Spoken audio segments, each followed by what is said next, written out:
छत्तीसगढ़ जगदलपुर के नए कलेक्टर विजय दयाराम ने आज कलेक्टर कार्यालय पहुंचकर अपना पदभार संभाला। उन्होंने पत्रकारों से रूबरू होते हुए अपना परिचय दिया।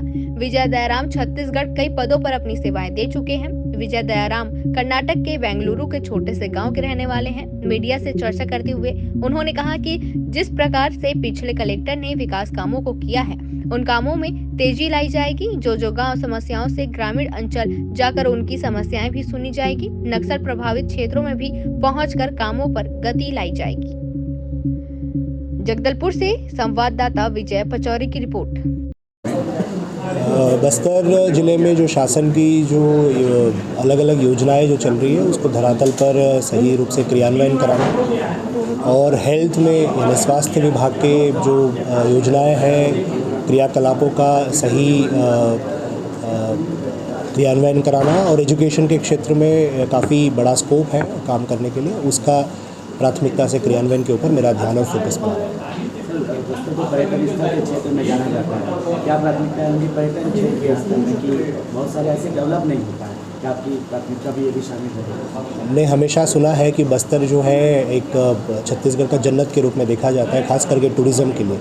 यहाँ के चित्रकूट हो या फिर तीरथगढ़ हो या फिर आपके कांगेर नेशनल पार्क हो, ये सब चीज़ें हमने सुना है। अभी उसमें काम करने का भी मौका मिलेगा, तो इसमें बाहर से लोगों को किस तरीके से अट्रैक्ट करने के लिए क्या क्या सुविधाएं दे सकते हैं उसको आमूलाग्र तरीके से समझने के बाद यहाँ पे भी काम करने का कोशिश किया जाता है। पेयजल की समस्या सबसे अधिक आपके द्वारा ये स्थिति मेरे संज्ञान में आया है। बस समीक्षा बैठक के दौरान जैसे बात आएगी उसके हिसाब से काम किया जाएगा। बहुत सारे अधोसंरचना तो बना दिए गए हैं, लेकिन उसमें जो इम्प्लीमेंट है, जो भर्ती होनी है, उसको जो जिस तरीके से चलाना है वो नहीं हो पा रहा है।